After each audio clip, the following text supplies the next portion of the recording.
welcome back. We are still working with the elbow airflare, doing cool transitions with the elbow airflare. Today a move I call headtrack, head elbow airflare. There's not really a name for it, you know, but for this one you need one elbow airflare that you can actually land.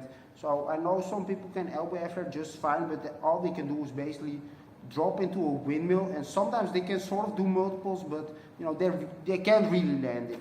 That's not good enough in this case, so make sure you can land that sucker. I did a video about how to land your elbow airflare. You can check that one out if necessary, because that's sort of the prerequisite for this one.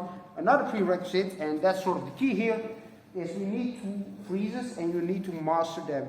But these freezes are actually quite easy. Maybe in the beginning you struggle a little bit, but after you master these, it's so easy. You think like, these freezes I have under control, I can really play with. So basically you go on your headstand, but your elbow stays near your head like this, and you keep your leg in front like this, and you try to hold that balance down.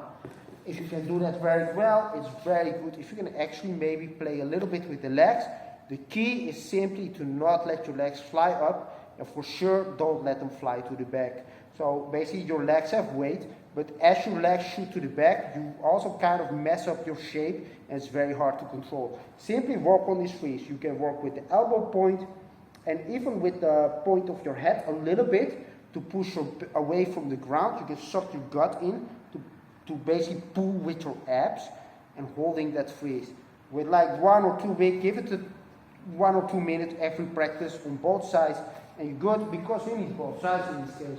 For the other side, exactly the same, but this time it's on the left hand, right? So the other one's on the right hand, left hand. Now after you get this, you kind of want to work that we can move a little bit the legs if you want. A little bit is good enough, that you don't immediately fall over as soon as you start whipping a leg or something, because we're going to mimic an elbow airflare. Whip a little bit. Now when you throw an elbow airflare, usually you sort of push your hip around in a big fat circle and then you throw over. But in this case it's kind of impossible because you're stuck in that freeze, because normally you sort of move away from your body, right? So let's say I'm throwing an elbow airflare right now, and notice that my hip, you know, shoots away from that freeze. So I'm right here, it shoots away as well, right? But in this case it's sort of impossible to do that because we're stuck in the freeze.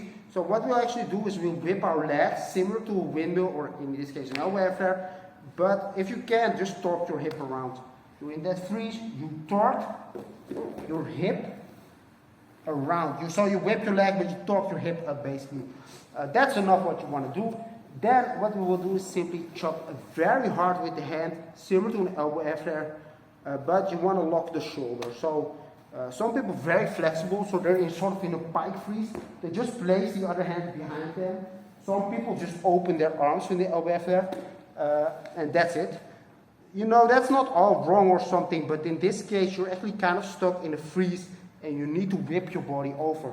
Now if you lock your shoulders and you throw very hard, your body will flip over, and that's what we're going to use. So when you look at this freeze right here, when you practice, have it under control, I can hold my legs basically under control. I torque and get to the other side, right, and hold that balance. So that's what I call a head track. As you can see, it's not really an elbow airflare. It's more of like you use the whip of the, you use the throw of the elbow airflare a little bit in this move. It's more like a transition between freezes. You go on your head, maybe you do a thread, because this freeze is really easy actually.